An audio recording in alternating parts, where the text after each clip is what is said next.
अपनी बेटी को सर्दी से बचाने के लिए उसने 20 लाख डॉलर निकाले और उनको आग लगा दी। ये काम जिस शख्स ने किया था उसकी एक साल की कमाई मैकडोनाल्ड की पूरे साल की सेल से भी ज़्यादा थी। लॉजिकली इनसेन की एक नई वीडियो में आपका स्वागत है। दुनिया के सबसे अमीर लोगों की लिस्ट में एक नाम कभी शामिल ही नहीं हो सका और वो नाम है Pablo Escobar. Pablo Escobar late 90s के दौर में कोकेन ड्रग्स का बादशाह हुआ करता था। पैब्लो एस्कोबार के ड्रग स्मगलिंग के नेटवर्क ने इसको हद से ज्यादा अमीर बना दिया था। बेशक इसकी वजह से अनगिनत जिंदगियां तबाह हुई और इसका कमाया हुआ पैसा गैर कानूनी तरीकों पर डिपेंड था, लेकिन 1992 में पैब्लो एस्कोबार 30 बिलियन डॉलर का मालिक था। ब्रुनाई के सुल्तान के बाद पैब्लो एस्कोबार दुनिया का दूसरा सबसे अमीर आदमी था। अगर पैब्लो एस्कोबार आज जिंदा होता तो आज उसके 30 बिलियन डॉलर 58 बिलियन डॉलर के बराबर होते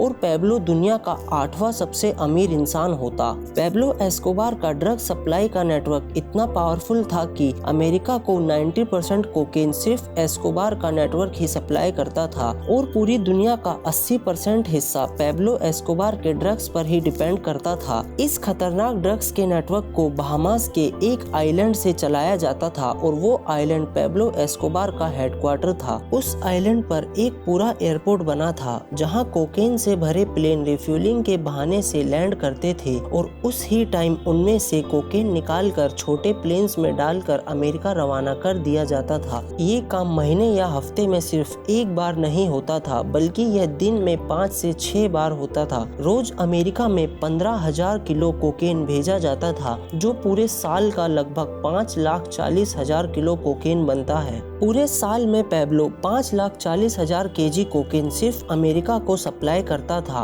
और उस वक्त अमेरिका में सिर्फ 1 केजी कोकेन की कीमत $70,000 होती थी, जिसका मतलब यह है कि एक साल में पैब्लो 378 बिलियन डॉलर का कोकेन सिर्फ अमेरिका को सप्लाई करता था और ये पूरे 16 साल तक चलता रहा। रिसर्च टीम का मानना था कि जो कोकेन पैब्लो 70,000 केजी में सप्लाई करता था उसकी कॉस्ट सिर्फ 5,000 केजी की पड़ती थी। पैब्लो एस्कोबार पायलट को सिर्फ एक फ्लाइट का $5 लाख देता था। इसके सिवा बाकी रिश्वत देने के बाद भी एस्कोबार को $60 मिलियन सिर्फ एक दिन में बचते थे, जो साल के $22 बिलियन बनते हैं। इन पैसों के ज्यादा होने का अंदाजा इस बात से लगाया जा सकता है कि मैकडोनल्ड्स ने साल 2019 में $21 बिलियन की सेल की और पैब्लो एस्कोबार का 1980s में एक साल का प्रॉफिट $22 बिलियन था। मतलब मैकडोनल्ड्स की सारी दुनिया की सेल से ज्यादा। और ये सारा पैसा पैब्लो एस्कोबार हार्ड कैश में ही रखता था। इन पैसों की गड्डियां बनाने के लिए रोज $1,000 के रबर बैंड आते थे।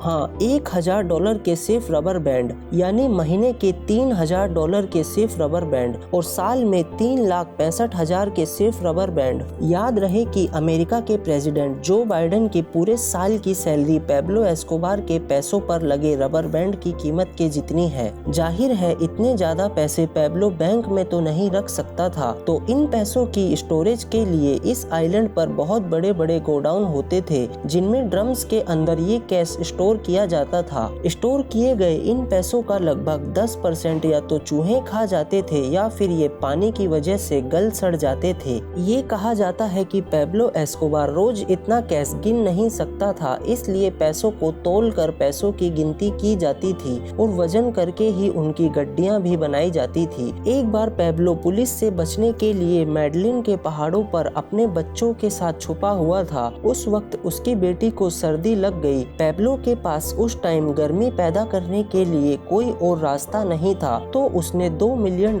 कैश निकाला और उनको आग लगा दी। जी हाँ, पूरे $20 लाख। ये बात पैब्लो के मरने के बाद उसके बेटे ने एक मीडिया इंटरव्यू में बताई थी। पर जैसा कि इस तरह की जिंदगी का अंजाम भी खौफनाक होता है, 1993 में पैब्लो एक पुलिस एनकाउंटर में मारा गया। पैब्लो के किस्से आज तक दुनिया में एक मिसाल बनकर रह गए हैं। इंसान जितना भी अमीर हो जाए, उसको सारी दौलत इसी दुनिया में छोड़कर जानी है।